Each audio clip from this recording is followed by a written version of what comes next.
এই মাহফিলে মুফতি আমির হামজা ভাই ইতিপূর্বে 2 বার আসতে চেয়েছেন, কিন্তু ওনাকে আসতে দেওয়া হয় না। মনে আছে আপনাদের? মনে আছে? এখনো তারা কোরআনের এই কণ্ঠকে স্তব্ধ করে দিতে চায়, কিন্তু বাংলাদেশের তাওহীদি জনতা সিদ্ধান্ত নিয়েছে আগামীর দিন হবে কোরআনের দিন, আগামীর দেশ হবে কোরআনের দেশ। বলেন ঠিক কিনা? তার প্রমাণ কি পাওয়া যাচ্ছে? এখন বাংলাদেশের মানুষ বুঝে ফেলেছে, শান্তি যদি পেতে হয় তাহলে কোরআন ছাড়া বিকল্প আছে? কোরআন ছাড়া বিকল্প নাই। আপনি যে জিনিসটা তৈরি করেন সেই জিনিসটা তো আপনার একটা আইডিয়া নিয়ে তৈরি করেন, ঠিক কি না? আপনি যে ঘরটা করেছেন আপনার একটা আইডিয়া নিয়ে টয়লেটটা কোথায় হবে, আপনার একটা আইডিয়া নিয়ে কিচেনটা কোথায় হবে, আপনার একটা আইডিয়া নিয়ে সিঁড়ির ঘরটা কোথায় হবে, এটা আপনার মতো একটা বুঝ করে করেছেন না? কথা কয় না, ঠিক না বেঠিক? তো আপনার যে বুঝটা, আপনার মতো একটা প্ল্যানিং করে আপনি ঘরটা করেছেন, ওই জায়গায় আর একজন যদি তার মতো করে করতে যায় দেখা যাবে যে আপনার শান্তি বিনষ্ট হচ্ছে। কথা বোঝেননি? সবাই তো এই দেশে শান্তি আনতে চায়, ঠিক কিনা? সবাই এই দেশে শান্তি আনতে চায়, নিরাপত্তা দিতে চায়, ধর্ষক কমাতে চায়, জেনার বিচার করতে চায়, দুর্নীতিবাজদের বিচার করতে চায়, এই দেশের অর্থ যেন লুটপাট করতে না পারে সেটাই চায়। তো সেটা করার জন্যে কোরআনের বিকল্প নাই। তো সবাই মিলে এইটা করলে অসুবিধাটা কোথায়? আমি এইটাই বুঝি না। সবাই মিলে যদি এই কাজটাই করি তাহলে আমাদের তো নতুন করে আর দাড়ি পাল্লা কি হাত পাখা কি অন্য কিছু করা লাগে না, সবাই তো একটা মার্কা নিয়েই কাজ করা যায়। কথা কয় না? কোরআন যদি চায় সবাই তো এক প্রতীক নিয়ে, সেটা ধানের শীষ হোক, নৌকা হোক, শাপলা হোক, আর অন্য যা আসে নতুন আর একটা কিছু হোক, কোনো অসুবিধা আছে? কোরআন যারা চাইবে তাদের পক্ষে আমরা আসি না নাই? যে কোরআনের পক্ষের লোক সে যেই হোক আমরা তাদের লোক, এটাই সিদ্ধান্ত। পরিষ্কার সিদ্ধান্ত কি? মানে আমি মাঝে মাঝে বলি সব দলেরই দেখা হলো, সব দলেরই দেখা হলো, কেমন করে চালায় দেশ, আগামীতে চাই যে দেখতে দাড়ি টুপির বাংলাদেশ, আগামীতে চাই যে দেখতে আল কোরআনের বাংলাদেশ। এমন নেতা চাই যে দেশে দুঃখ সবার বোঝে, গরিব দুঃখীর বাড়ি বাড়ি দুঃখ কষ্ট খোঁজে রে, দুঃখ কষ্ট খোঁজে। এমন নেতা চাই যে দেশে দুঃখ সবার বোঝে, গরিব দুঃখীর বাড়ি বাড়ি দুঃখ কষ্ট খোঁজে রে, দুঃখ কষ্ট খোঁজে। সব অধিকার ফিরিয়ে দিয়ে, সব অধিকার ফিরিয়ে দিয়ে আনবে দেশে খুশির লেশ, আগামীতে চাই যে দেখতে দাড়ি টুপির বাংলাদেশ, আগামীতে চাই যে দেখতে আল কোরআনের বাংলাদেশ। দুর্নীতি আর চাঁদাবাজি ভাই চলবে না এই দেশে, রুখে দিতে হবে তাদের আসলে ফ্যাসিস্ট বেশে রে, আসলে ফ্যাসিস্ট বেশে। দুর্নীতি আর চাঁদাবাজি ভাই চলবে না এই দেশে, রুখে দিতে হবে তাদের আসলে ফ্যাসিস্ট বেশে রে, আসলে ফ্যাসিস্ট বেশে। ভুলের পথে থাকলে অটল, ভুলের পথে থাকলে অটল, এহ পরকাল হবে শেষ, আগামীতে চাই যে দেখতে দাড়ি টুপির বাংলাদেশ, আগামীতে চাই যে দেখতে আল কোরআনের বাংলাদেশ। ভ্রান্ত মতে বাতিল পথে শান্তি খোঁজে যারা, রবের ভাষায় চোখ থাকিতে অন্ধ বধির তারা রে, অন্ধ বধির তারা। ভ্রান্ত মতে বাতিল পথে শান্তি খোঁজে যারা, রবের ভাষায় চোখ থাকিতে অন্ধ বধির তারা রে, অন্ধ বধির তারা। ভুলের পথে চললে আইন আল কোরআনের, চললে আইন আল কোরআনের, তবে দেশটা চলবে বেশ, আগামীতে চাই যে দেখতে দাড়ি টুপির বাংলাদেশ, আগামীতে চাই যে দেখতে আল কোরআনের বাংলাদেশ। সব দলেরই দেখা হলো, সব দলেরই দেখা হলো, কেমন করে চালায় দেশ, আগামীতে চাই যে দেখতে দাড়ি টুপির বাংলাদেশ, আগামীতে চাই যে দেখতে আল কোরআনের বাংলাদেশ। চান আপনারা আগামীর দিন এই বাংলার জমিনে, আল্লাহর জমিনে, এই বাংলাদেশের মাটিতে কোরআনের আইন কায়েম হোক, এবং সেই কায়েম করার জন্য যদি আমাদেরকে রাজপথে থাকতে হয়, রাজি কারা কারা একটু দেখতে চায়?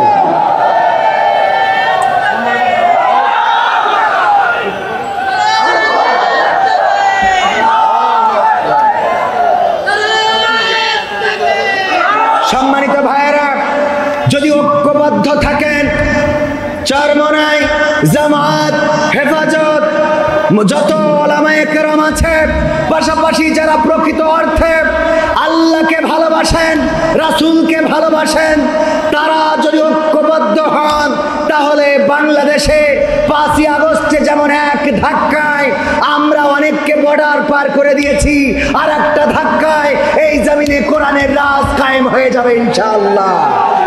এই ধাক্কা দিতে রাজি আছেন? যদি রাজি থাকেন ঐক্যবদ্ধ থাকতে হবে, বাতিলের রক্ত চক্ষুকে উপেক্ষা করতে হবে। আর বাতিলকে স্পষ্ট করে বলে দিতে চাই, আমরা কোন দলের হয়ে কাজ করি না। আমাদেরকে জামাতের বলবেন হবে না, আমাদেরকে হেফাজতের বলবেন হবে না, আমাদেরকে আটরশি, ফুরফুরা, অন্যান্য যত দল আছে তাদের দলের ট্যাগ লাগাবেন হবে না। আমরা দল করি আল্লাহ ও তার রাসূলের দল, বলেন ঠিক কিনা? কারণ এই জমিনে যদি কোনো ইসলামী দল আল্লাহর আইনের বিপক্ষে যায়, আমরা সেই ইসলামী দলকে বঙ্গোপসাগরে ফেলে দেব, ঠিক না ঠিক? আর যদি কোনো অনইসলামিকও ইসলামের পক্ষে আসে, বুকটা উদার রেখেছি, জড়িয়ে বুকে তুলে নেব। এটাই তো অনেকেই আমাদের ভুল বোঝে, মনে করে মনে হয় কোনো দলের হয়ে আসছি, কোনো দলের হয়ে কথা বলবো। আমরা তো আল্লাহর দলের। কার দলের? অ্যাডভোকেট গাজী এনামুল হক আল্লাহর কথা এবং আল্লাহর আইন নিয়ে যদি চলের সাথে আসি, যদি আল্লাহর আইন নিয়ে না চলে তাইলে তার পিছনে সাখাতি যাওয়ারও টাইম আমাদের নাই, ঠিক না বে ঠিক? এই জায়গায় বিএনপির কোন নেতা, অন্য দলের কোন নেতা যদি বলেন কোরআনের আইন দিয়ে চালাবো, সেই দলের পিছনে মেহনত করবো, বলেন ঠিক কিনা? অনেকেই বোঝে না, মনে করে হুজুর মনে না পাগল। আমরা আল্লাহর দলের লোক। কার দলের লোক? ডাক্তার শফিকুর রহমান যদি কয় যে কোরআনের আইন দিয়ে দেশ চালাবো না, তাইলে আমরাও শফিকুর রহমানকে বলবো তোমার সাথেও আমরা চলবো, ঠিক না বে ঠিক? তোমার সাথে চলা হবে না। হ্যাঁ, মাশাআল্লাহ। চান আপনারা চলবে? বলবো। শুরুটা করি। নোয়াপাড়া যুব সমাজ ও এলাকাবাসীর উদ্যোগে এই তাফসিরুল কোরআন মাহফিলে সম্মানিত সভাপতি জনাব আলহাজ আহমদ আলী সাহেব। মাশাআল্লাহ, সভাপতিদের কষ্ট খুব বেশি, চুপচাপ বসে থাকতে হয়। আর আগের সময় তো সভাপতিরা হয়তো বেশি সরকারি দলের, বসে যায় বলা চুপচাপ শুনিয়ে শুধু হুম করতে হতো, তাছাড়া তো রাস্তা ছিল না। তো কষ্ট, আল্লাহ এই কষ্টের উত্তম প্রতিদান দান করুন, বলেন আমিন। জাযায়ে খায়ের দিয়ে দিন আমার আলহাজ আহমদ আলী সাহেবকে, সভাপতি নোয়াপাড়া পশ্চিমপাড়া কেন্দ্রীয় জামে মসজিদ। এছাড়া সার্বিক তত্ত্বাবধানে রয়েছেন মাওলানা মুফতি শফিকুল ইসলাম সাহেব, যিনি বিলপাড়া জামে মসজিদের সম্মানিত ইমাম, এবং মাহফিল পরিচালনায় রয়েছেন ইমদাদুল হক মিলন সাহেব। আজকে মাহফিলে আলোচনা করবেন, মাহফিলের মধ্যমণি যিনি, প্রধান আকর্ষণ, প্রধান বক্তা, আন্তর্জাতিক খ্যাতি সম্পন্ন মুফাসসিরে কোরআন, প্রিয় উস্তাদ আল্লামা আব্দুল্লাহ আল আমিন সাহেব। তিনি ইতিমধ্যে আমাদের মাঝে তাশরিফ এনেছেন। আলোচনা করেছেন মাওলানা জাবির আল মাহমুদ যশোরী সাহেব। এছাড়া সঙ্গীত পরিবেশন করে ধন্য করেছেন আপনাদের অঞ্চলে শিল্পীবৃন্দ, আমার সামনে উপবিষ্ট দিনদার ইমানদার মুসলমান ভাই বাবাজিরা, পর্দার অন্তরালে মা এবং বোনেরা, স্টেজে আরও গণ্যমান্য ব্যক্তিবর্গ আছেন, আমার ইউটিউবার ভাইয়েরা যারা দিনরাত অক্লান্ত পরিশ্রম করে দিনের এই প্রচারের জন্য, তাফসির মাহফিল তথা কোরআনের বয়ানকে ধারণ করার জন্য ছুটে চলেন, সবার প্রতি ভালোবাসা রেখে নবীর শিখানো কালাম দিয়ে সালাম দিচ্ছি, আসসালামু আলাইকুম ওয়া রাহমাতুল্লাহ। আমরা আল্লাহর শুকরিয়া আদায় করছি যে মহান রব দয়া করে মায়া করে আমাদের সুন্দর একটা পরিবেশ করে দিয়েছেন, যেই পরিবেশে বসে আমরা কিছু কোরআন এবং হাদিসের বয়ান শুনবো, কিছু ভালো ভালো কথা শুনবো, যেই কথাগুলো আমাদের ইহকাল এবং পরকালীন কাজে দেবে। যে আল্লাহ রাব্বুল আলামিন আমাদের এত সুন্দর পরিবেশ করে দিলেন, সেই রবের শুকরিয়া আদায় করে সবাই পড়ছি আলহামদুলিল্লাহ। আল্লাহর শুকরিয়া আদায় করে কি শেষ করা যাবে? আমরা আল্লাহ রাব্বুল আলামিনের শুকরিয়া আদায় করে শেষ করতে পারবো না। তিনি আমাদের পা থেকে মাথা পর্যন্ত যত নিয়ামত দিয়েছেন, যদি অসুস্থ হন তাহলে বুঝবেন যে আল্লাহ কি কি দিয়েছে। অসুস্থ না হওয়া পর্যন্ত বোঝা যায় না যে আল্লাহ কি দিয়েছেন, ঠিক না বে ঠিক? সুতরাং আল্লাহর শুকরিয়া আদায় করে সবাই আবারও পড়ছি আলহামদুলিল্লাহ। আল্লাহর শুকরিয়া আদায় করলে আল্লাহ খুশি হন না খুশি হন? বলেন কি হন? খুশি হন। যে রব খুশি হয়ে যায় শুকরিয়া আদায় করলে, শুধু খুশিই হয় না, বরং নিয়ামতকে বাড়িয়ে দেয়। বলেন সুবহানাল্লাহ। সুবহানাল্লাহ বললে ক্ষতি আছে? ক্ষতি তো নাই। বিশ্ব নবী সাল্লাল্লাহু আলাইহি ওয়াসাল্লাম বলেছেন, একবার যদি কেউ সুবহানাল্লাহ পড়ে, তখন তার আমলনামায় দুনিয়ায় যত খালি জায়গা আছে সমপরিমাণ সওয়াব লিখে দেওয়া হয়। বলেন সুবহানাল্লাহ। আমরা শুনি কিন্তু আমল করি না, এটা আমাদের বড্ড স্বভাব হয়ে দাঁড়িয়েছে। আবার আমরা যারা বলি আমাদেরও আমল তেমন একটা বেশি নাই, কি আছে কি নাই সেটা তো আমি নিজে বুঝি, ঠিক কি না? কথা কয় না? আপনি বোঝেন কি না? একটু গায়ে লাগলো আমার কথাই বলি। আমি মাঝে মাঝে চিন্তা করি, আমার এমন গুনাহ আছে, যদি আমার মা জননী জেনে যেত, বাড়ি থেকে বের করে দিত, বলে দিত, বাবা এমন সন্তান তো আমি পেটে ধরতে চাই নাই, কেমন সন্তান তুমি, এমন অপরাধ করেছো, এটা তো আমি মানতে পারছি না, বাড়ি থেকে বেরিয়ে যাও। আমার এমন অনেক গুনাহ আছে, যেই গুনার খবর যদি বাবা জানতো, গলা ধাক্কা দিয়ে তাড়িয়ে দিত, অথবা ত্যায্য পুত্র করে দিত, তাজ্য পুত্র করে দিত।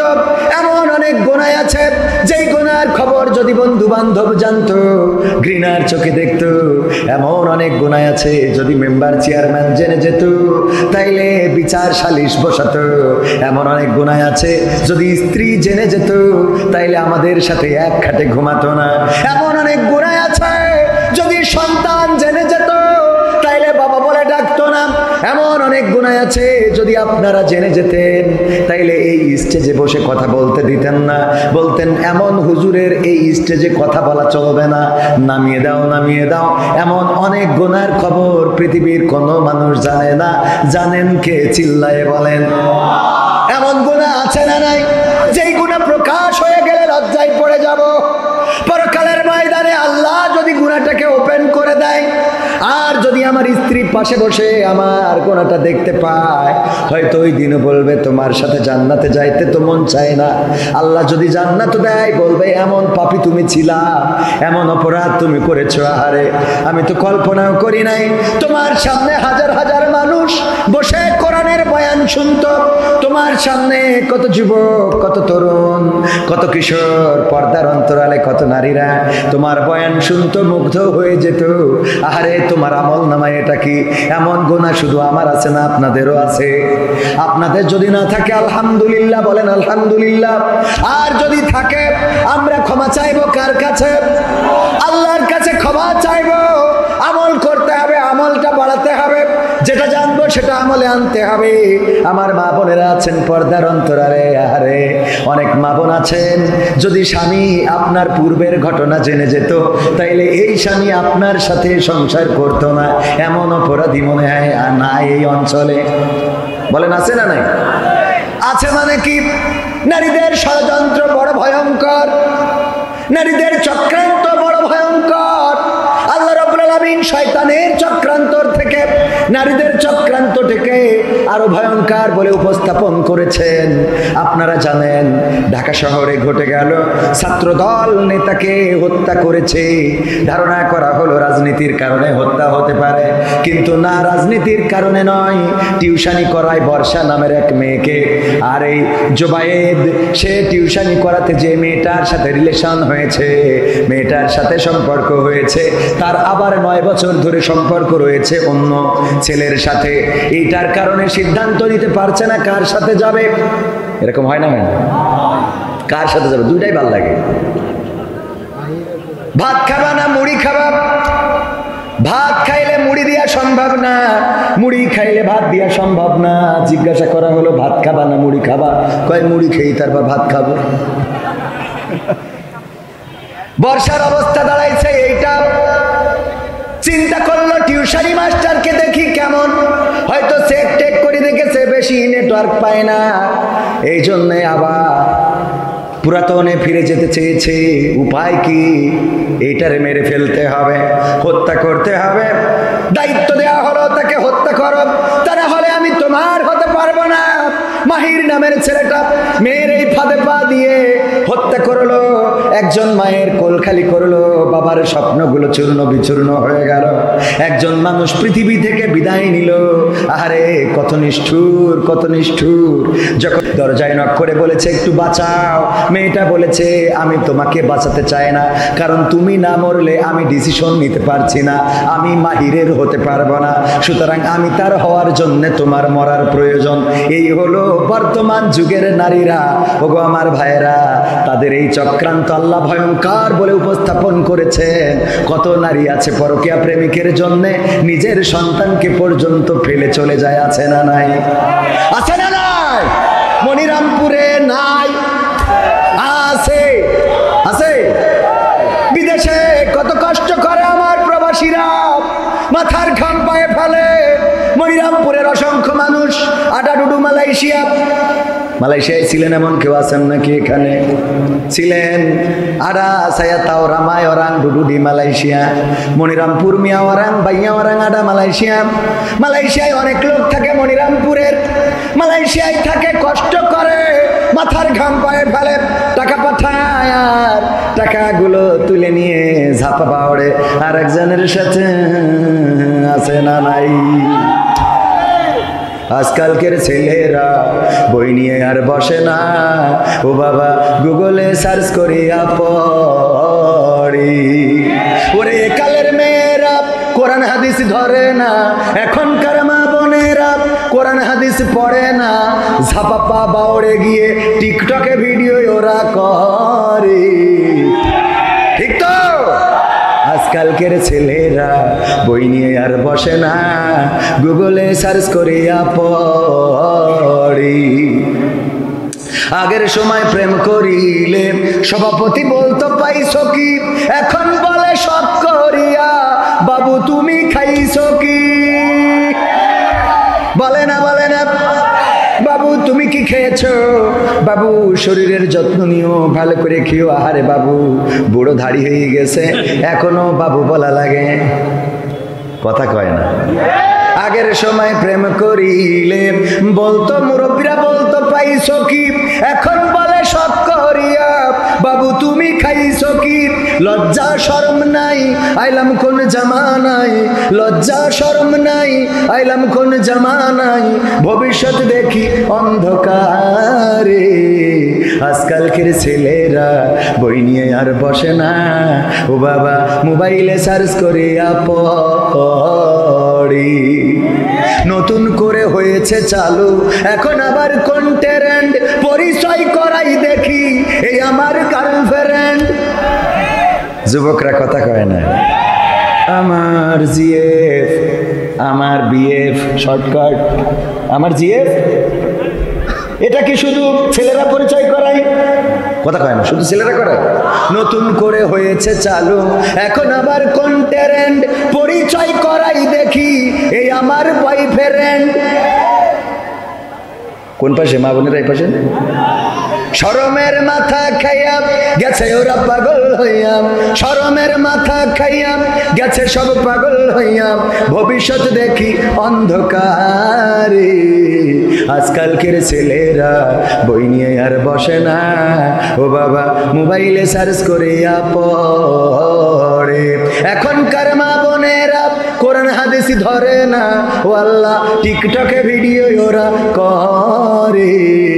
আজকালকের ছেলেরা বই নিয়ে আর বসে না, গুগলে সার্চ করিয়া পড়ি। আছে না নাই? আমাদের ছেলেরা এখন যাই বলেন মোবাইলে সার্চ করে দিবে, আর মেয়েরা টিকটক ছাদের উপরে গান একটা বাজাই দিয়ে তাকে নাকি দিনটা নিজেদেরকে দেখায়, প্রদর্শন করায়। ওরে বাবা, আবার সুন্নাতি দেখলাম একজন লিখেছে সুন্নাতি বুরখা, সুন্নাতি পোশাক, এই বলে উনি আবার ঘুরে ঘুরে বুরখার অ্যাড করতেছে খুব কায়দা করে। দেখলি মনে হয় বাকিটা বুঝে নিতে হবে, মানে বিয়ে করতে মন চাই। আপনার তো সে বয়স নাই, অসুবিধা, ঠিক না বেটি? এইগুলো হলো ইসলামিক টিকটকার। কি টিকটকার? আল্লাহওয়ালা টিকটকার। মানে এরা মনে করে বোরকা পরি দেখাচ্ছি তাহলে অসুবিধা নেই, এরকম মনে করে না, করে না? বোরকা পরে কিছু মানে আছে, বলছে হুজুর আগামী দিন তো মনে হচ্ছে যেভাবে ইসলাম হয়তো ক্ষমতায় যাবে, তো ইসলাম তো অনেক কিছু করেছে, ইসলামী ব্যাংক, ইসলামী হাসপাতাল, তারপরে বিভিন্ন বিষয় ইসলাম দিয়ে কনভার্ট করে সুন্দর করে Islamic YouTube channel, Islamic TV channel সব তো করেছে। তা আমরা যারা বিড়ি খাই, ইসলামী সরকার হলে কি ইসলামী বিড়ি বলে কিছু হবে কিনা, ইসলামী বিড়ি বলে কিছু কি চালু হবে কিনা? কারণ আমাদেরও তো একটু বেঁচে থাকতে হবে। শয়তান। আমি বললাম ইসলাম যদি ক্ষমতায় যায় আপনার বিড়ি নিয়ে টেনশন করার দরকার নাই, কারণ বিড়ি খাইলে কি হয়, কয় টেনশন দূর হয়। কি হয়? টেনশন দূর হয়। টেনশন হয় কি নিয়ে? কয় অভাব নিয়ে টেনশন হয়, স্ত্রী নিয়ে টেনশন হয়, সন্তান নিয়ে টেনশন হয়, সংসার নিয়ে টেনশন হয়। আমি বললাম এই জন্য বিড়ি খান। ইসলাম যদি কায়েম হয়ে যায় তাইলে সংসার, সন্তান, অভাব, অনটন সব টেনশন দূর করে দিবেন কি? যাকাত ভিত্তিক অর্থ ব্যবস্থা যদি কায়েম হয়ে যায় তাইলে গরিব দুঃখী মেহনতি জনতা, যারা গরিব রয়েছে, অভাব অভাব অভাব যাদের, অনাথ যারা, তাদেরকে যাকাতের পয়সা দেওয়া হবে। এই গরিব দুঃখী মেহনতি মানুষগুলো যাকাতের পয়সা পাবে, বগল বাজাবে আর সংসার চালাবে। সুতরাং টেনশনে আর বিড়ি খাওয়া লাগবে, কথা কয় না? লাগবে? লাগবে না। যারা পরকিয়া করে, পরকিয়া করা লাগবে না, লাগবে না, লাগবে না। কারণ ইসলামে বিয়ের বিধান আছে কয়টা? জোরে বলেন কয়টা? মা বোনেরা বলছে হুজুর আগামীতে আর এই অঞ্চলে আসা হবে না। আমাদের ওদেরকে বুঝাই দিয়ে যান 4টা বিয়ে করার আইন আছে, ইসলামে বিধান আছে না নাই? যদি কোনো নারী এই বিধানটাকে অপছন্দ করে তাইলে সে আল্লাহর কোরআনকে, আল্লাহর আইনকে, আল্লাহর সিদ্ধান্তকে অবমাননা করলো। বলেন ঠিক না বেঠে? আল্লাহর আইনকে যারা অবমাননা করে তাদেরকে আমরা কি ভালো মানুষ মনে করা যাবে? তারা ইমানদার হতে পারবে না। কোরআনের 6666 আয়াত, মতান্তরে 6234টা আয়াত। এই আয়াত, প্রতিটা আয়াতে বিশ্বাস রাখতে হবে, ন্যূনতম সন্দেহ পোষণ করা যাবে। যালিকাল কিতাবু লা রাইবা ফীহি হুদাল লিল মুত্তাকিন। আমার আল্লাহ বলছেন এটা এমন একটা কিতাব, যেই কিতাব নিয়ে ন্যূনতম সন্দেহ করার অবকাশ আমি রাখি নাই। সুতরাং 4টা বিয়ে করার বিধান দিছি, এটাতে তোমরা সন্দেহ করবে না, এটাতে তোমরা সংশয় করবে না, এটাতে তোমরা আপত্তি করতে পারবে না। তবে হ্যাঁ, এর আগের কথাটা আছে, সেটা হলো যখন বিয়ে করবেন একাধিক তখন ইনসাফ কায়েম করার দরকার আছে না নাই? কিন্তু ইনসাফ কায়েম না করে খালি ছোট বোন নিয়ে যে ঝাপা বাউড়ে ঝাপালেন হবে? ছোট বাবু নিয়ে ঝাপা বাউড়ে ঝাপালেন, কক্সবাজার গিয়ে কাঁপালেন, আর বড় বউ সন্তান নিয়ে কেটে কেটে বেড়াই, খাবার নাই ঘরে, বাজার নাই। এইটা যদি করে তাইলে আপনার এই বিয়ে করা জায়েজ, কথা কয় না? মা বোনেরা বলছে তাহলে হুজুর ঠিক আছে। পরের লাইন না শুনে আগের তে লাফ দিলে হবে, কথা কয় না? হবে? বলল কবিতা লিখে আনবা ছাত্ররা আমার, কবিতা লিখবা, আমি দেখতে চাই কে ভালো কবিতা লেখো। কবিতা লিখেছে, জমাও দিয়েছে, এরকম চিরকুটে করে জমা দেওয়ার ওখানে লেখা রয়েছে চোখের জল উঠিয়াছে কপালে। বাসে তোর কবিতা হয়নি কেন? তা বলছে চোখের জল নিচে উপরে নামবে, কপালে যাবে কেন? এ কি কবিতা? স্যার হয়নি কবিতা, না নম্বর পাবো না, না। তো একটু পরের লাইনটা পড়েন। পরের লাইন পড়ে দেখে লেখা আছে চোখের জল উঠিয়াছে কপালে, পা দুটো বাঁধা ছিল কদমের ডালে। তাহলে তো চোখের জল কপালে আসবে। বলছে তাহলে ঠিক আছে। বলছে স্যার পরের লাইন না শুনে আগের তে লাভ দেন, এটা কি করা ঠিক? আমাদের দেশে এমন মানুষ আছে না নাই? বক্তৃতা দিল আমির হামজা ভাই কোনো একজন আমেরিকান মহিলার কথা, কোন একজন গবেষকের কথা সম্ভবত বলেছে যে সে নাকি কোরআনে ভুল পেয়েছে 360টা। এই কথাটা বলতে যে বলেছে ওই মহিলা বা ওই গবেষক বলেছে আমি কোরআনে ভুল পেয়েছি 360টা। এই অংশটুকু কেটে লাগাই দিয়েছে যে আমির হামজা কোরআনে ভুল ধরেছে 360টা। বলেন নাউজুবিল্লাহ। এরকম কাটিং করার লোক আছে না নাই?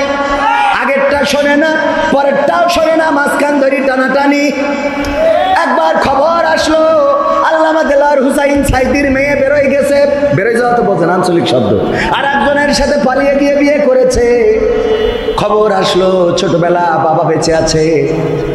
আমি বাড়ি যেয়ে মাকে বললাম, মা খবর আমাদের গ্রামের অমুক জন বলল যে আল্লামা সাইদির মেয়ে নাকি বের হয়ে গেছে। বললো তোমার আব্বা বাড়ি আসুক তারপরে জানবানে। আব্বা বাড়ি আসার পরে জিজ্ঞাসা করা হলো, আব্বা বলল আল্লামা দেলোয়ার হুসাইন সাইদির তো মেয়েই নাই। কি নাই? এই জাতীয় অপপ্রচারকারী আছে না নাই?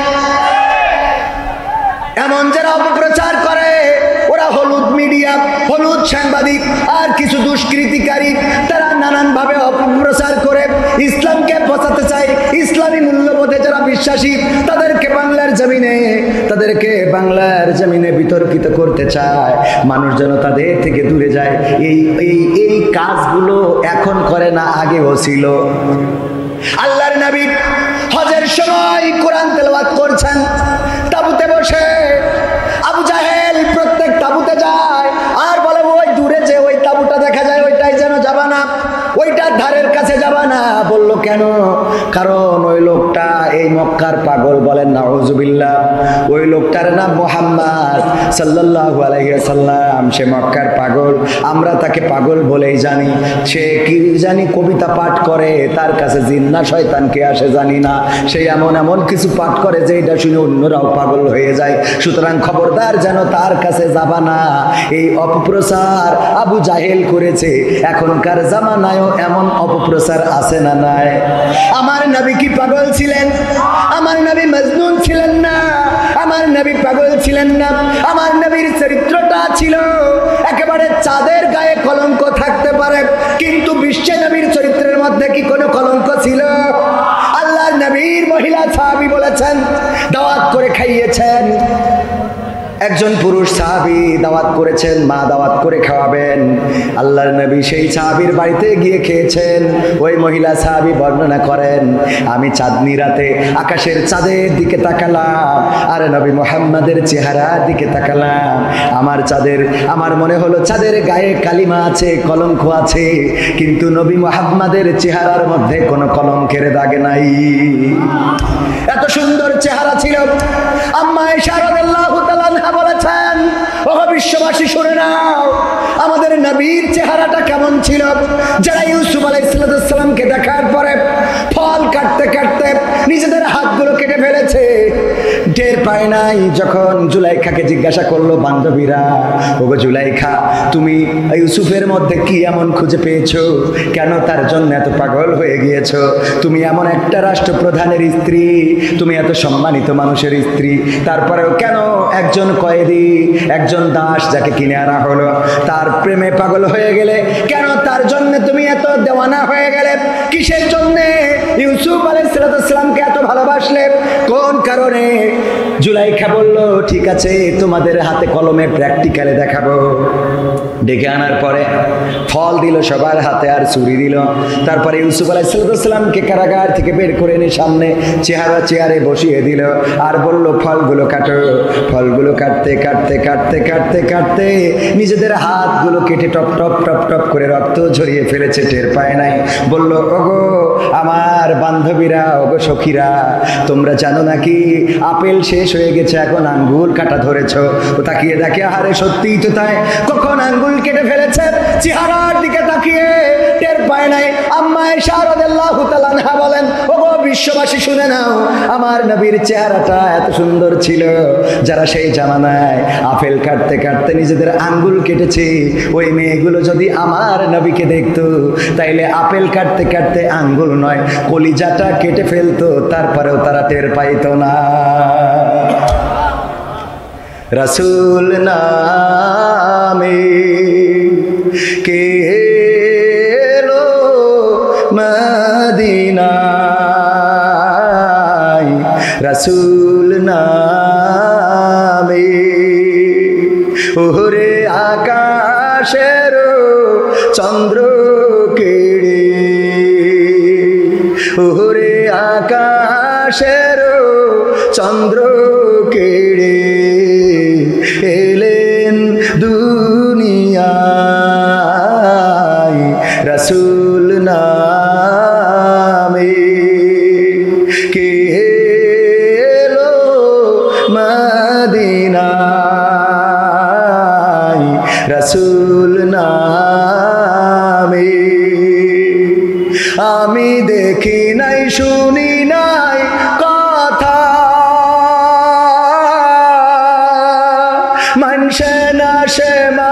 মানুষের ব্যথা রে,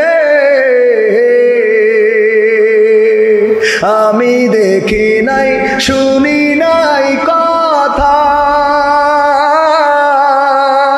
মানুষে না সে মানুষের ব্যথা রে, ওরে এমন দরদীর কথা, ওরে এমন দরদীর কথা, শুনলে পরাণ ও জুড়াই, রাসূল নামে কে এলো মদিনায়, রাসূল নামে। ও তার গলেতে তসবির মালা, কে চলে ওই কামলিওয়ালা রে, ও তার গলেতে তসবির মালা, কে চলে ওই কামলিওয়ালা রে,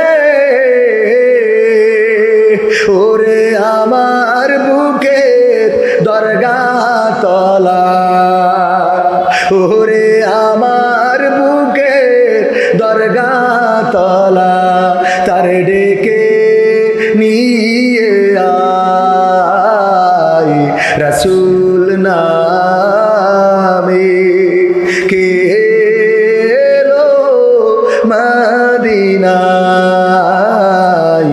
রাসূল নামে।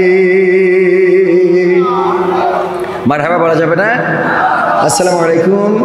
ওয়ালাইকুম আসসালাম। আশা করি ভালো আছেন। বর্তমান সামাজিক সমস্যার ভিতরে একটি বড় সমস্যা, সেটি হলো পরকীয়া। বিশেষ করে মহিলারা ছোট ছোট বাচ্চা রেখে অন্যের সাথে চলে যাচ্ছে, এর ফলে মা থাকতেও শিশুরা মাহারা হচ্ছে। শরীয়তে এই বিবাহের বিধান কি? আপনার কোথায় পরকীয়া বন্ধ হবে কিনা জানি না, তবে সমাজের সকল শ্রেণীর মানুষ সহ ওই নারী পুরুষ যাতে বুঝতে পারে তাদের কর্মের ফল কি, সবিনয় নিবেদন এই বিষয়ে সুস্পষ্ট আলোচনার জন্যে, যাতে কোনো শিশু মা থাকতেও মাহারা না হয়। তো আমি চিঠি পড়ার আগেই তো ওই নিয়ে আলোচনা করছিলাম। হ্যাঁ, তাইলে সাবজেক্ট ঠিকই আছে। শরীয়তের বিধান কি সেটা আমার পরের বক্তা বলবেন। আবার এই নিয়ে যেন ওই সাতক্ষীরার মতো শুরু না হয়, কারণ আমি জানি কম বলিও, কথা কয় না, জানি কম বলিও কম, যতটুকু মানি ততটুকু বলার চেষ্টা করি, কারণ বলার সাথে মানার সাথে যদি মিল না থাকে অ্যাটাক করবেন কে? কথা কয় না, অ্যাটাক করবেন কে? আল্লাহ বলেছেন ইয়া আইয়ুহাল্লাযীনা আমানু লিমা তাকুলুনা মা লা তাফআলুন, ও ঈমানদারেরা এমন কোন কথা বলো না যা তোমরা কাজে পরিণত করো, কাজে পরিণত যা করি না সেই কথা বলা যাবে। সেই কথা যদি বলি, আল্লাহ রাব্বুল আলামিন পরকালের ময়দানে আল্লাহর নবী সাল্লাল্লাহু আলাইহি ওয়াসাল্লাম বলেছেন, জিহ্বাটা টেনে ধরে আগুনের কেচি দিয়ে জিহ্বাটা কেটে দিবেন কে? আল্লাহ কেটে দিবেন, আল্লাহ ফেরেশতা দিয়ে কাটিয়ে দিবেন। ওগো আমার ভাইয়েরা, পরকীয়া সামাজিক ব্যাধিতে রূপান্তরিত হয়েছে অনেক কারণ, তার মধ্যে অন্যতম কারণ শুধু নারীদের দোষ এটা বললে হবে না, পুরুষেরও দোষ আছে না নাই? আডা ওরাং ডুডুডি মালয়েশিয়া পাখায় ওরাং ইন্দুর আডা কাতাডা। মালয়েশিয়ায় যারা ছিল তারা বুঝতে পেরেছে না পারে নাই? হাত উঁচু করেন, হাত উঁচু করেন। হ্যাঁ, ভাইয়া ওরাং ডুডুডি Malaysia, ada orang pi Malaysia dia pakai orang Indun, pakai perempuan.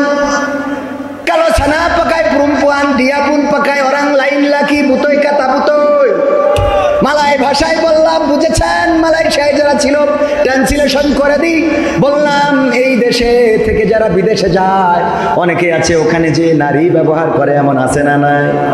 ওখানে যে নারী ব্যবহার করবা আর তোমার বউ তাহাজ্জুদ পড়বে, এটা তুমি পাইছাও কোন কিতাবে? কথা কয় না। তুমি অন্যায় করে বেড়াবা, রাত জেগে চায়ের দোকানে বসে শাহরুখ খান, পরিমণি, নুরা লায়লা এইগুলো দেখে বেড়াবা, আর মনে করবা তোমার স্ত্রী যায় নামাজে বসে তসবি টানতেছে, সেটা হবে না। ও সিরিয়াল দেখে দেখে ও তুমি যেমন পরিমণির দেখি বলো মালটা বেশ, ও তেমন কবির বিন সামাদের দেখি কয় যে হুজুরটা যদি আমার হইতো।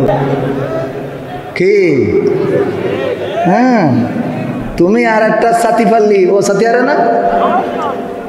এই মানসিকতা আল্লাহ দিয়েই মানুষকে বানিয়েছেন। আদম আলাইহিস সালামকে সৃষ্টি করলেন। আহারে, সৃষ্টি করার পরে একা একা জান্নাতে ভালো লাগে না। আল্লাহ বুঝলেন আদম আলাইহিস সালামের মনটা খারাপ হয়ে যায়, সাথে সাথে হাওয়া আলাইহিস সালামকে সৃষ্টি করলেন। আদম আলাইহিস সালাম দেখার পরে অমনি জড়াই ধরতে যাবে, আল্লাহ বলছে থামো, এক্ষুনি না। হ্যাঁ, যুবকরা এরম আছে না, আরে বাবা প্রথমে 14 তারিখে ফুল দিয়ে পরে 15 তারিখে তার নিয়েতে আনি মনে যাচ্ছে পাকা, একটু কদিন দেরি আছে না নাই? লাইলাতুল ফেব্রুয়ারি পালন করার যুবক আছে না নাই?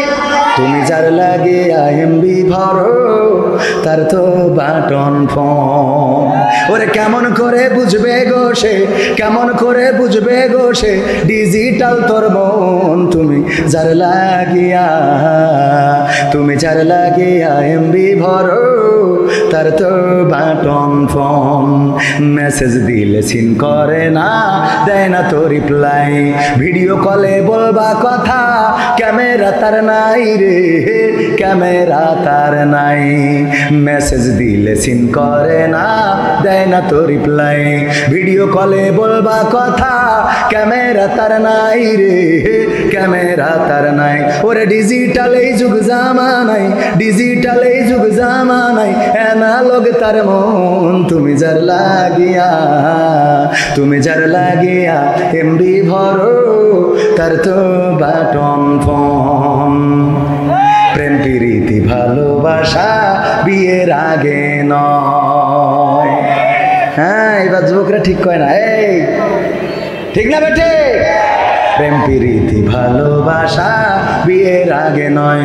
মনের মধ্যে রাখো যুবক আল্লাহ তাআলার ভয় রে, পরকালের ভয়। ওরে তবেই তুমি মুক্তি পাবা, তবেই তুমি মুক্তি পাবা দোজখের আগুন। তুমি যার লাগিয়া, তুমি যার লাগিয়া এমবি ভরো তার তো বাটন ফোন। এমন যুবক আছে না নাই? আরে মেয়ে মানুষের পিছনে ঘুরে বেড়ায়, সময় নষ্ট করে। গতকালকে আলোচনায় বলেছিলাম ও যুবক, ওই 14 ফেব্রুয়ারির অপেক্ষা করে লাভ নাই, ওই ভ্যালেন্টাইন্স ডে গদখালি যে লাভ নাই। তুমি যারে চাও ওর পিছনে ঘুরে লাভ নাই, কারণ তুমি যারে চাও সে হয়তো আর একটারে চাইতে পারে না, পারে না। আবার এখনকার মেয়েরা চায় কাদের? গাঞ্জাখোর, মদখোর, ইয়াবাখোর যারা আমার মা বোনেরা সুন্দরী সুন্দরী মেয়েগুলো চাই তাদের, বলেন ঠিক কিনা? ঠিক না বেটে? ভালো ভালো মেয়েগুলো সব ওইগুলো নিয়ে যায়। আজকেও ফেসবুকে দেখলাম, যদিও মুহতারাম আমিরে জামাত এবং সেক্রেটারি জেনারেল বলেছেন ফেসবুকের তথ্য নিয়ে আলোচনা করবেন না, কিন্তু কিছু কথা না বললেও হয় না। দেখলাম একজন ইয়াবা ব্যবসায়ী ধরা খেয়েছে। ওরে বাবা কত সুন্দরী!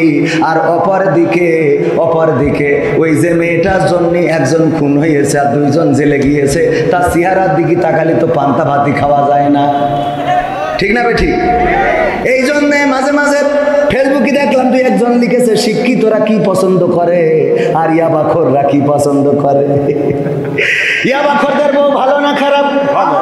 বিয়ের আগে মনে করে ওই যে চুল একটা কুত্তা কাটিং দিয়ে মোটরসাইকেল একখান বড় তাই কিনে, যার পরে চড়লি মোটরসাইকেল মনে করে পিঁপড়ে বসে দিস। মাজা পাশার সাইজ তো বেকায়দা, ওই মোটরসাইকেলে গিয়ার দেয় আর সুন্দরী মেয়েটা মনে করে এইটাই তো ঠিক আছে। কিন্তু যখন বিয়ে করে রে, এরপরে দেখে নেটওয়ার্কে সামনে এসারে, কথা কয় না। এইবার তখন আর জাতি চাই, কথা কয় না। এরম ঘটছে না? ঘটছে না? যাবে না কেন? কারণ সেইটা মাল খাই টাল হয়ে থাকে। এটা তো আগেও ছিল, এখনো আছে। আগে দেখে পাগল হইলা, এখন কেন এটা করো? দাড়ি দেখে পছন্দ হয় না, টুপিওয়ালা পছন্দ হয় না, মাদ্রাসার হুজুর পছন্দ হয় না, কিন্তু ইতিহাস সাক্ষী আমাদের আবু তো আদনানদের বিমান বালারা পর্যন্ত চলে আসে। কথা কয় না। ঠিক না বে ঠিক? কারণ হুজুররা বুঝতে পারে বিয়ের পরে বোঝা হুজুর ছাড়া গতি।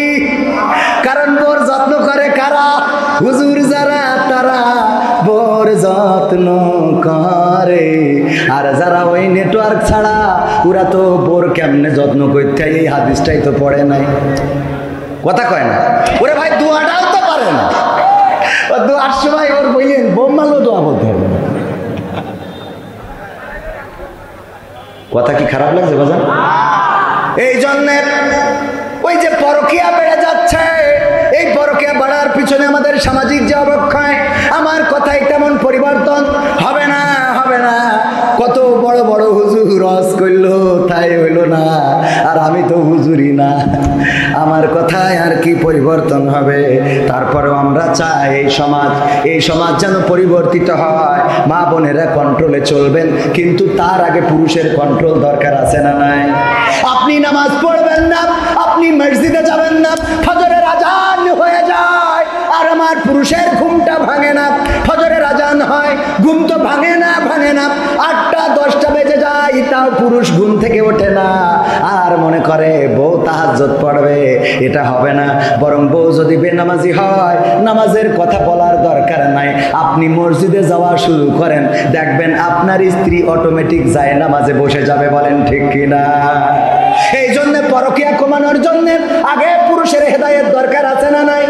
আল্লাহ মানুষের মন দিয়ে তৈরি করেছেন। ওই যে হাওয়া আলাইহিস সালামের কথা বলছিলাম, আল্লাহ সৃষ্টি করলেন, আদম আলাইহিস সালাম জড়িয়ে ধরতে গেলেন।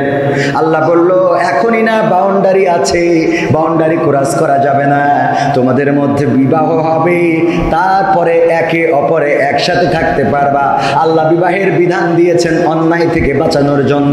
যেহেতু বিবাহের বিধান আছে, বয়স আমাদের দেশে যে বয়সের আইন করে রাখা হয়েছে, এই আইন ইসলামের আইন নয়, এই আইন শরিয়ার আইন নয়। এই আইন আসলে ইসলামী রাষ্ট্র যদি হয়ে যায় এই আইন চলবে না। এই আইন তো হলো শয়তানি আইন। 18 বছরের আগে বিয়ে করতে দেবে না, কিন্তু 13 বছরে ঝাপাই করে কেউ কিছু বলে না। ঠিক না বেঠিক?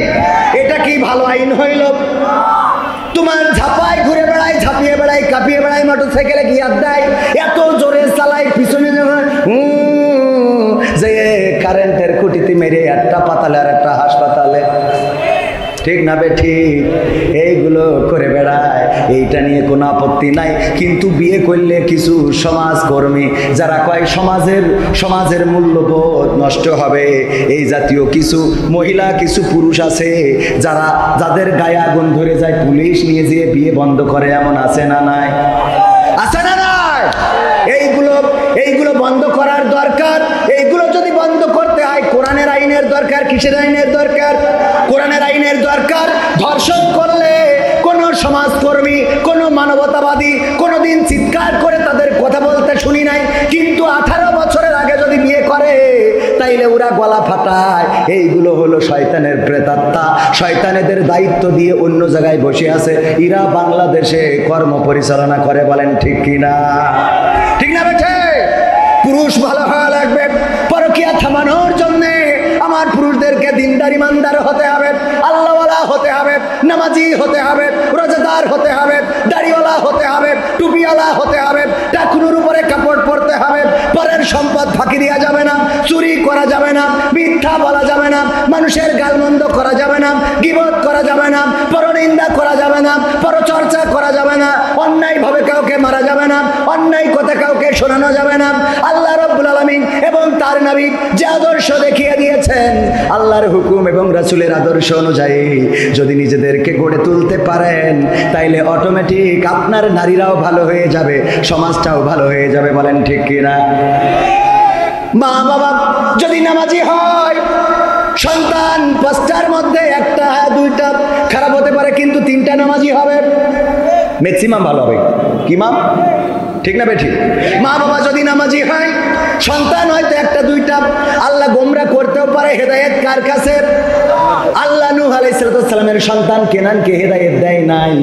পিতা নবী, মানুষের কল্যাণের জন্য কাজ করেছে, কিন্তু নিজের স্ত্রী সন্তানকে ফেরাতে পারে নাই। আল্লাহ হেদায়েত না দিলে হবে নাকি? হবে। লূত আলাইহিস সালাম পারেন নাই স্ত্রীকে হেদায়েতের আলো তার হৃদয়ে প্রজ্বলিত করতে। কিন্তু ফেরাউন এত জাহেল, এত বড়, এই পৃথিবীর মধ্যে মানুষ নানান কিছু দাবি করে, ক্ষমতার চেয়ারটা রাখতে চায়, কিন্তু ফেরাউন এমন একজন ছিল যে আল্লাহর চেয়ারটা ধরে টান দিছিল, বলেন নাউজুবিল্লাহ। আর সেই ফেরাউনের স্ত্রী আসিয়া আলাইহিস সালামকে আল্লাহ হেদায়েতের নূর প্রজ্বলিত করে দিলেন, মৃত্যুকে বরণ করেছে, কিন্তু আল্লাহর পথ থেকে চুল পরিমাণ সরে যায় নাই, বলেন ঠিক কিনা? এই জন্য আল্লাহ যার হেদায়েত করবে সেটা ভিন্ন কথা, আল্লাহ যার গোমরাহ করবে সেটা ভিন্ন কথা। কিন্তু পিতামাতা যদি ভালো হয়, সন্তানও ভালো হবে।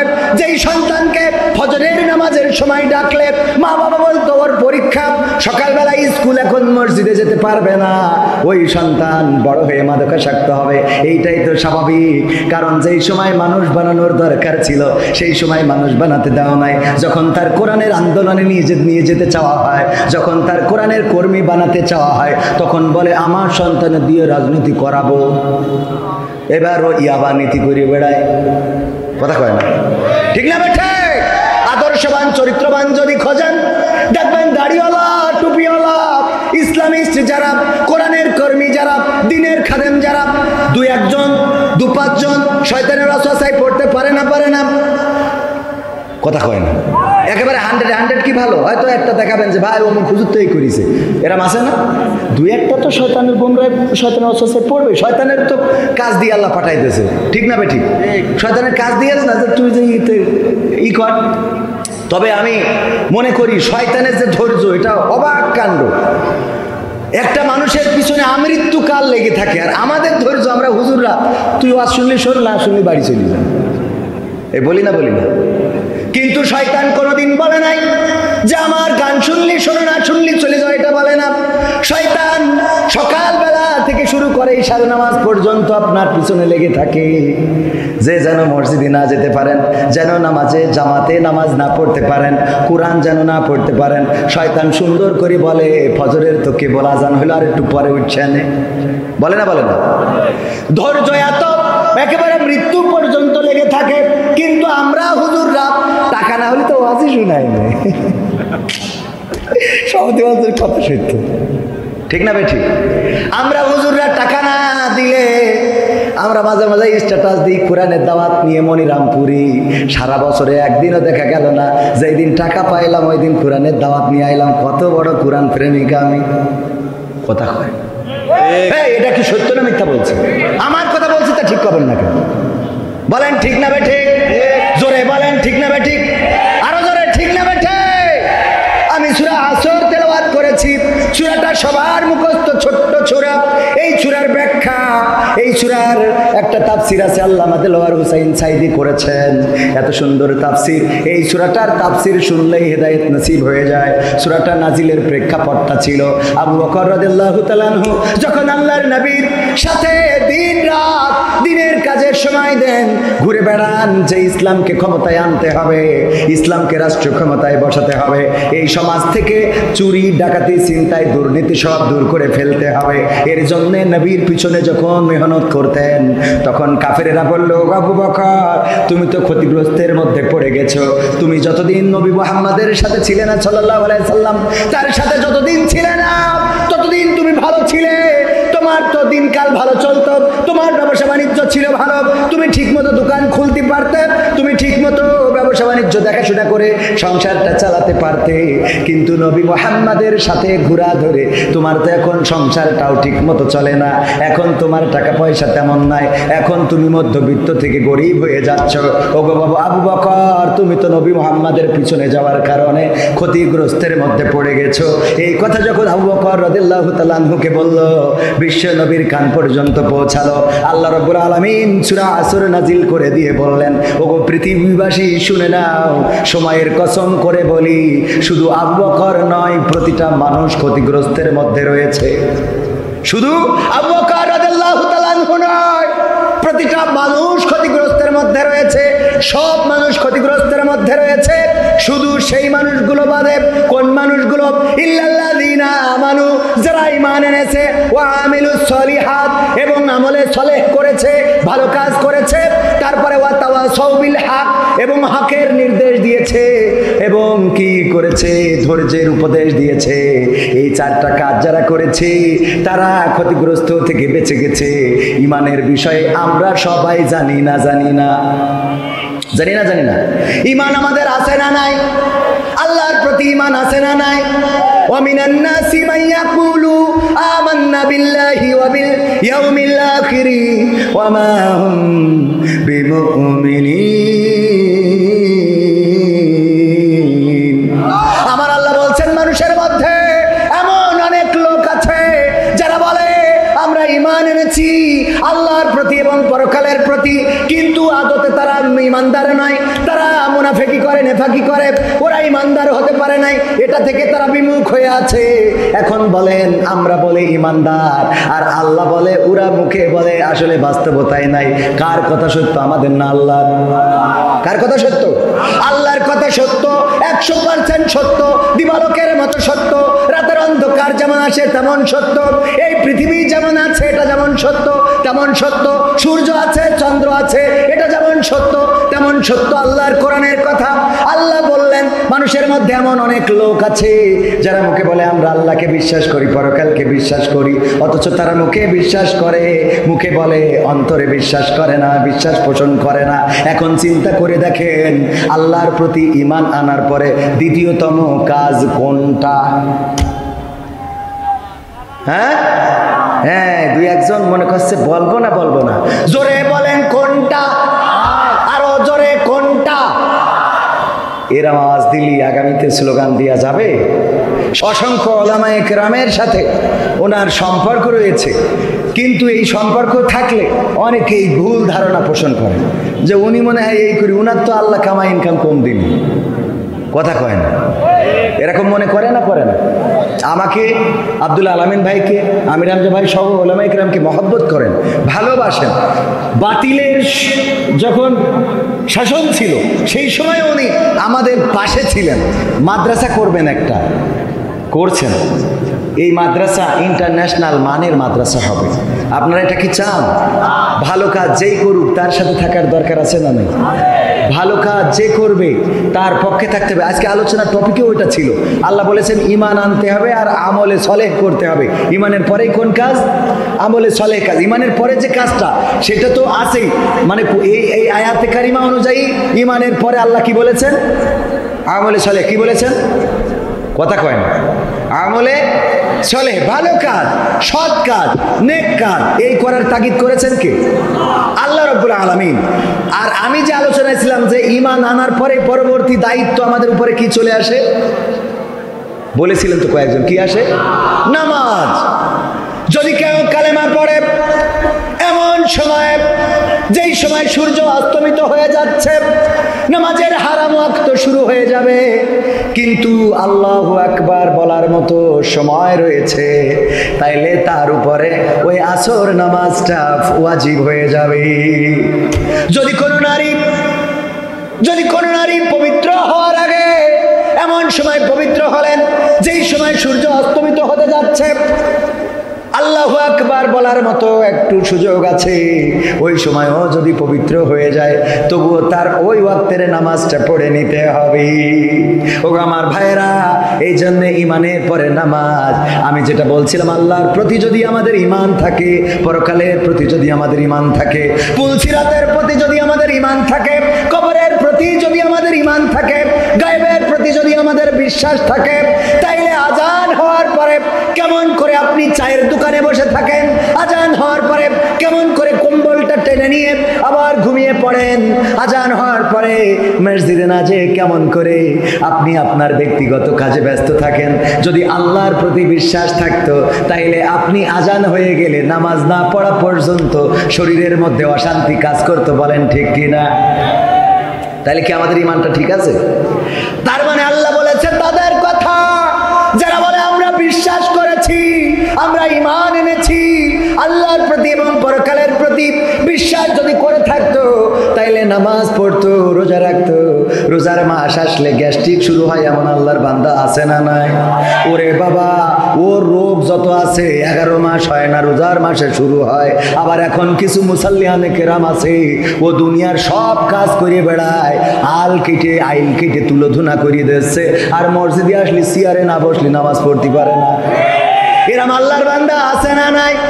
ও সব করে বেড়াচ্ছে, এমনকি দেখলাম বাচ্চাও হয়, কথা কয় না, সব হয়। বাচ্চা হয় মানে তো খারাপ কথা না, তো আবার কি? ও আমার ভাইরা, এর পরে মসজিদে এসে চেয়ার নিয়ে বসে, চেয়ার ছাড়া নামাজ হয় না রে, ওর মতো ফাকেল আর কেউ হইতে পারে না। ঠিক না বেঠে? আল্লাহর কাজ করতে গেলে যত মাজায় ব্যথা, আল্লাহর কাজ করতে গেলে সিজদা। আরে বাবা, সিজদাটা যদি আল্লাহর জন্য হয়, কপালটা যখন আল্লাহর কাছে লাগাবেন। যতবার কাবাতে গেলাম, কেন জানি কাবার কাছে যখন গেটটা দিয়ে ঢুকি, ওই গেট দিয়ে যখন ঢুকার পরে কাবার ওই গিলাপটা চোখে পড়ে, চোখ থেকে অশ্রু বিগলিত হয়। যতবার কাবায় যে হাত তুলেছি, চোখের পানিটা ধরে রাখতে পারি নাই। যে রিয়াজুল জান্নাত মসজিদে নববীতে, সেখানে ঢুকে সিজদায় পড়ে থাকলে মনে হয় এই সিজদাটা আমৃত্যুকাল, মৃত্যু না হওয়া পর্যন্ত সিজদা থেকে উঠবো না। পুলিশ জোর করে উঠিয়ে দেয়। যারা হজে গিয়েছেন তারা জানেন, হজে গিয়েছেন, আমরা আছেন না, পুলিশ জোর করে উঠিয়ে দেয়, ও আল্লাহর বান্দা ওঠো, তাড়াতাড়ি করে বের হও, আরো অন্য গ্রুপ ঢুকবে। সিজদায় গেলে মাথাটা নত করলে রিয়াজুল জান্নাতে কি শান্তি, এত শান্তি। আল্লাহর জন্য সিজদাটা যদি দিতে পারেন, আমরা একেবারে কাঠঠুকরার মতো ঠোকর মেরে নামাজ পড়ি, এটা করা যাবে না। নামাজ পড়বেন একেবারে খুশু খুজুর সাথে, রুকুটা করবেন সুন্দর করে, সিজদাটা করবেন সুন্দর করে। আপনি মাথায় রাখবেন, আপনি আল্লাহকে দেখেন না, কিন্তু দেখেন আল্লাহ আপনাকে দেখে না, দেখে না, আল্লাহ আপনাকে দেখে। সুতরাং আল্লাহ আপনাকে দেখছেন, এটা মাথায় রেখে রুকু করবেন, সিজদা করবেন, তাসবিহগুলো সুন্দর করে পাঠ করবেন, সিজদায় যাবে আর আল্লাহর কাছে বলবেন, মনের চাওয়াগুলো আল্লাহর কাছে বলবেন। দুটি হাত তুলে যারা মোনাজাত করে, আমি বলি 2 হাত তুলে মোনাজাতের চেয়ে যদি সিজদায় যে মোনাজাত করেন, এটা আল্লাহর কাছে আরো অধিক কবুল করার জন্যে, আল্লাহর কাছে এটা গ্রহণযোগ্য হয়ে যায়। বলেন সুবহানাল্লাহ। তাহাজ্জুদের নামাজে সিজদায় পড়ে সুবহানা রাব্বিয়াল আলা এটা বলেন।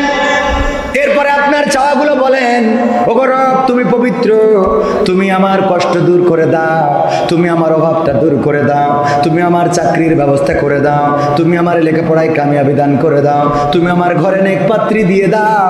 আর যেই বোনেদের ভালো বিয়া হচ্ছে না, বয়স চলে যাচ্ছে, আল্লাহর কাছে বলেন, আল্লাহ তুমি আমাকে সুন্দর একটা পাত্র দিয়ে দাও।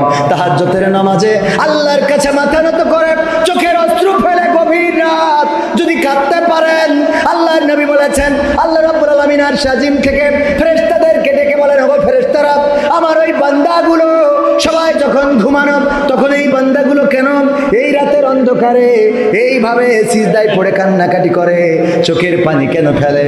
ফেরেশতারা বলে, ওগো আল্লাহ তুমি তো আমাদের থেকে ভালো জানো, তুমি তো বান্দার মনের খবর রাখো। আল্লাহ বলে, তোদের কাছ থেকে শুনতে চায়। ফেরেশতারা বলে, আল্লাহ ওই মানুষগুলো গুনাহ করেছে, ওই মানুষগুলো জেনা করেছে, ওই মানুষগুলো অন্যায় করেছে, ওই মানুষগুলো বাতিলের গোলামি করেছে, ওই মানুষগুলো অভাবে রয়েছে, ঋণগ্রস্ত রয়েছে, ওই মানুষগুলো রোগগ্রস্ত রয়েছে, কষ্টে রয়েছে, সংসারে অশান্তিতে রয়েছে। এই জন্য এই গভীর রাতে সবাই যখন ঘুমানো, তখন জেগে উঠে তোমাকে ডাকছে, যেন তুমি ডাকের সাড়া দাও। তুমি তো উত্তম ডাকের সাড়া দানকারী।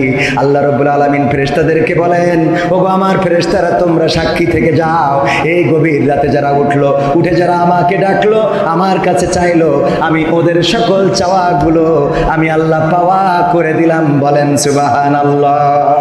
এটা কি আমার কথা? এটা বিশ্ব নবী সাল্লাল্লাহু আলাইহি সাল্লাম বলেছেন। সুতরাং রাত জাগবেন, তাহাজ্জুদের নামাজ আদায় করবেন, আল্লাহর কাছে কাঁদাকাটি করবেন, গুনাহের জন্য কাঁদবেন, কষ্টের জন্য কাঁদবেন, অভাবের জন্য কাঁদবেন।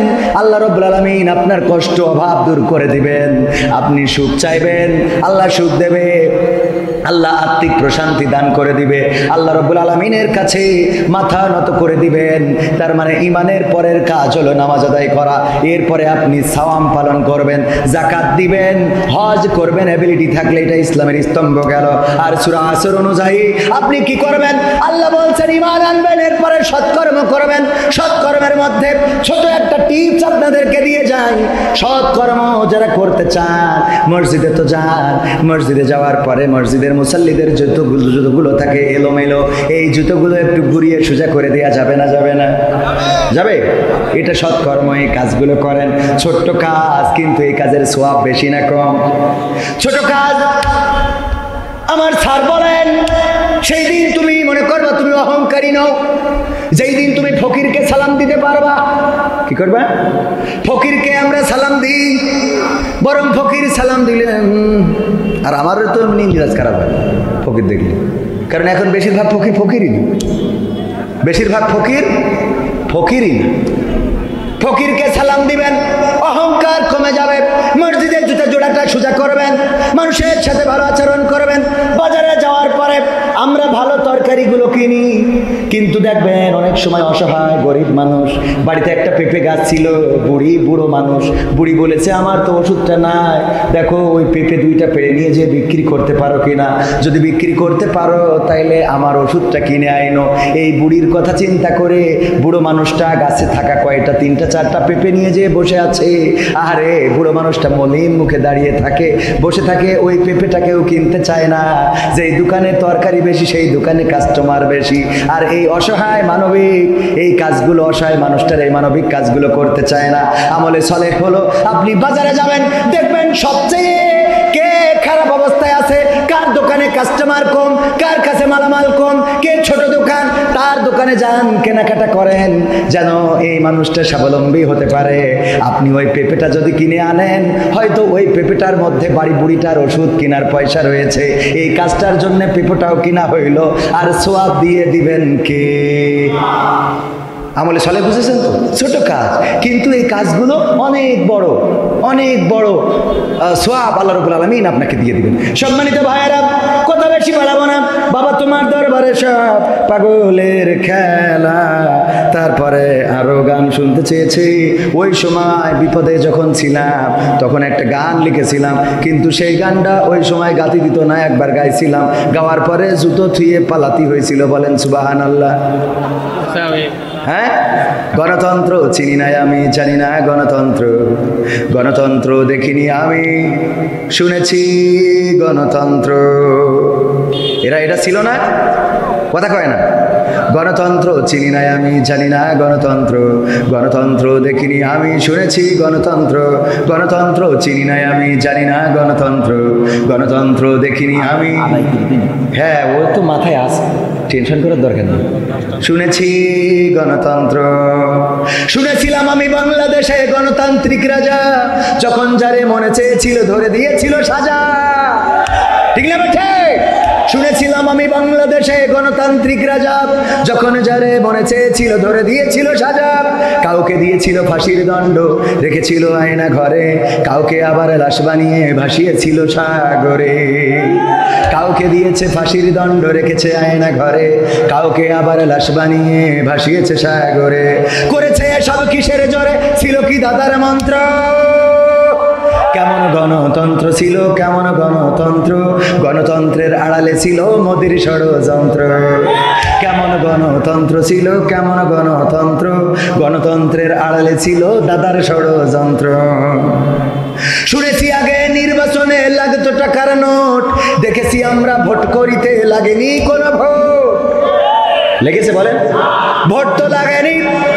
এমন অবস্থা ছিল, এক মুরব্বী ফজরের নামাজ পড়ে ভোটের মাঠে গিয়েছে, যাওয়ার পরে বলল বাবা আমার নাম্বারটা কত দেখো, দেখে আমার ভোট দেওয়ার স্লিপটা দাও। নাম্বার দেখে বলতেছে চাচা এত কষ্ট করে কেন আসলেন? কয় কেন আসবো না, ভোট দেওয়ার জন্য তো আইছি। কয় আপনি মুরব্বী মানুষ, এত কষ্ট করে আসলেন, আমরা তো আপনার কাজটা সেরে দিয়েছি। কয় তা কি করে হবে, এই সকালবেলা তো আমরা রওনা দিয়েছি। কইল আপনি রওনা দিয়েছেন কটার সময়? কয় ফজর পড়ে। ওরা কয় আমরা তাহাজ্জুদ পড়ে তো কাম সারিয়েছি। কি করেছি? আমরা তো তাহাজ্জুদ পড়ে কাম সেরে ফেলেছি। ওগো চাচা, আপনার কষ্ট করে আসা লাগবে না, আপনার কষ্ট আমাদের সহ্য হয় না, এই জন্যে আগে আমরা তাহাজ্জুদ পড়ি, ওই রাত্রি উঠে কাম সারিছি, আপনি যাইতে পারেন। চলে যাচ্ছে, আবার ডাক দিয়ে বলে চাচা গো, আর একটা কথা শোনেন, চাষির জন্য আবার কষ্ট করে পাঠায়েন না। কয়ে কেন? কয়ে চাষি তো, চাষির ভোট, বুড়ো বলতেছে চাষি তো মানে তোমার চাষি কি ভোট দিয়েছে? বলছে হ্যাঁ, চাষির ভোটটাও দিয়া শেষ। বলছে আরে কারে বিয়ে করিলাম রে আমার সোনার ময়না পাখি, কোন বাদোষে ভোট দিয়ে গেলি আমার দিলি ফাঁকি রে আমার কলজের ময়না পাখি। বুড়ো চাচা বলছে ওরে আল্লাহ, তোমার চাষির মতো নেমো খারাম পাওয়া যায় না, এত বড় নেমো খারাম কেমনে হইল? যার জন্যে আমি এখনো পথ চেয়ে থাকি, সে এমন একটা কাজ কেমনে করে গেল? ওই ভোটের যারা দায়িত্বে বলতেছে চাচা কেন, চাচি কি এমন অন্যায় করেছে? বলছে তোমার চাচি মারা গেছে আজ 11 বছর হয়ে গেল, 11 বছর পরে এসে ভোটটা দিয়ে গেল, কিন্তু আমার সাথে দেখা করে গেল না। এর মতো নেম খারামের সাথে কেমনে আমি জান্নাতে যাব রে? কথা কি বোঝা গেছে? শুনেছি আগে নির্বাচনে লাগতো টাকার নোট, দেখেছি আমরা ভোট করিতে লাগেনি কোনো ভোট। ভোটের আগেই পাশ হয়েছে মন্ত্রী মিনিস্টার, লাগেনি মিছিল, লাগেনি মিটিং, লাগেনি তো পোস্টার। নির্বাচন কমিশন ছিল ইন্ডিয়ান কোন যন্ত্র। কেমন গণতন্ত্র ছিল, কেমন গণতন্ত্র, গণতন্ত্রের আড়ালে ছিল মোদির ষড়যন্ত্র। কেমন গণতন্ত্র ছিল, কেমন গণতন্ত্র, গণতন্ত্রের আড়ালে ছিল দাদার ষড়যন্ত্র। বিরোধী দল যারা সংসদে ছিল তারা ছিল পোষা ময়না, দেশ জ্বলে পুড়ে হয়েছিল ছাই, তবুও তো কিছু কয় না। বিরোধী দল যারা সংসদে ছিল তারা ছিল পোষা ময়না, দেশ জ্বলে পুড়ে হয়েছিল ছাই, তবুও তো কিছু কয় না। শাসনে ছিল না সততা নিষ্ঠা, বিচারের ছিল না মান, সংসদে বুঝি তাই শোনা যেত মমতাজের গান। এখন কি শোনা যায়? শাসনে ছিল না সততা নিষ্ঠা, বিচারের ছিল না মান, সংসদে বুঝি তাই শোনা যেত মমতাজের গান। বিরোধী দল নাই, ওটা তো ছিল ডিজিটাল ষড়যন্ত্র। কেমন গণতন্ত্র ছিল, কেমন গণতন্ত্র, গণতন্ত্রের আড়ালে ছিল দাদার ষড়যন্ত্র। কেমন গণতন্ত্র ছিল, কেমন গণতন্ত্র, গণতন্ত্রের আড়ালে ছিল মোদির ষড়যন্ত্র। নায়েবে রাসূল কোরআনের পাখি বলতো মানুষ যারে, সেই মানুষের 13টি বছর রেখেছিল কারাগারে। নায়েবে রাসূল কোরআনের খাদেম বলতো মানুষ যারে, সেই মানুষের 13টি বছর রেখেছিল কারাগারে। দিনের কথা বলতে গেলেই করতো গ্রেফতার, ইসলামী বই কোরআন হাদিস করতো যে উদ্ধার। কোরআনের কথা বলতে গেলেই করতো গ্রেফতার, ইসলামী বই কোরআন হাদিস করতো যে উদ্ধার। ওসবে নাকি থাকতো লেখা নাশকতার মন্ত্র। কেমন গণতন্ত্র ছিল, কেমন গণতন্ত্র, গণতন্ত্রের আড়ালে ছিল দাদার ষড়। ছিল না, ছিল না? এই জন্যে দাদা নিয়ে গেছে না যায় নাই। আর আমাদের দেশটাও বেকায়দায় চলে গেছে। এমপিরা সব কোথায় গেল, মন্ত্রীরা সব কোথায় গেল, কোথায় কাদের কাকা? তাদের ছাড়া দেশটা এখন লাগে ফাঁকা ফাঁকা। পালাবো না, পালাবে না, পালাবে না, যাই না তবু দেখা, পালাবে না, পালাবে না, যাই না তবু দেখা। তাদের ছাড়া দেশটা এখন লাগে ফাঁকা ফাঁকা, ওদের ছাড়া দেশটা এখন লাগে ফাঁকা ফাঁকা। আইন মন্ত্রী আটকে গেছে আইনেরই ফাঁকে, দাড়ি ছাড়া দরবেশেরও ভণ্ড ভণ্ড লাগে। আইন মন্ত্রী আটকে গেছে আইনেরই ফাঁকে, দাড়ি ছাড়া দরবেশের ভণ্ড ভণ্ড লাগে। শুনছি কত নেতা নেত্রী খাইতেছে ভাই ডান্ডা, বিচারপতি কালামানিকের ফাটিয়েছে আন্ডা। পলকেরও ঝলক গেল, পলকেরও ঝলক গেল থামিয়ে নেটের চাকা। তাদের ছাড়া দেশটা এখন লাগে ফাঁকা ফাঁকা, ওদের ছাড়া দেশটা এখন লাগে ফাঁকা ফাঁকা। কই গেল সেই সংসদেতে মমতাজের গান, কোথায় গেল হজরত বলা স্বামী মুসলমান? কই গেল সেই সংসদেতে মমতাজের গান, কোথায় গেল হযরত বলা শামীম ওসমান, ইনু মেনন দীপু মনি আছে কারাগারে, বাপ করিলেও পাপ কখনো ছাড়ে কি আর তারে। কোথায় গেল স্পিকারের, কোথায় গেল স্পিকারের দৃষ্টি আঁকা বাঁকা, তাদের ছাড়া দেশটা এখন লাগে ফাঁকা ফাঁকা, ওদের ছাড়া দেশটা এখন লাগে ফাঁকা ফাঁকা। কোথায় গেল ব্যারিস্টার, কোথায় গেল আরাফাত আর ব্যারিস্টার সুমন, কথা বলার সময় তারা করেনি ওজন, মুরগি কবির খাইছে ধরা, জাফর কোথায় আছে, গোপনে কি সেও গেছে মোদি দাদুর কাছে। কোথায় গেল সালমের, কোথায় গেল সালমের কাড়ি কাড়ি টাকা, তাদের ছাড়া দেশটা এখন লাগে ফাঁকা। লাগে না, লাগে না?